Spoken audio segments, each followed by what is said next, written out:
السلام عليكم walaalyaal soo dhawaada waxaan rabaa inaad soo arin cajiiba oo la xiriirta khatarta korontada iyo isticmaalka mobilka tusaale ahaan qalinkan hadda waxa uu dareemaa korontada wuxuu u sameeyay korontada iyo inuu soo saaro meesha ay korontada qulqulayso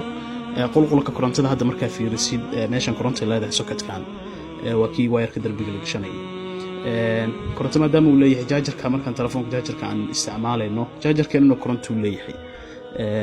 fiilada meel walba markii hadda laga saaro koronto leedahay mobilka markuu kaligii yahay koronto ma lahan ka qalinka ma uu ifaya marka aragtaan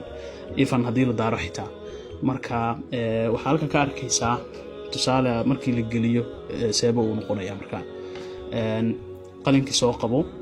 hadii la saaro mobilka ay koronto leeyahay waxaan macquul inaad isticmaalaysaa ama ku hadlaysid koronto leeyahay waxa taa ka sidana subhanallah markii mobilka gacanta ku haysatid gacantaada fiiri gacantaada lafteeda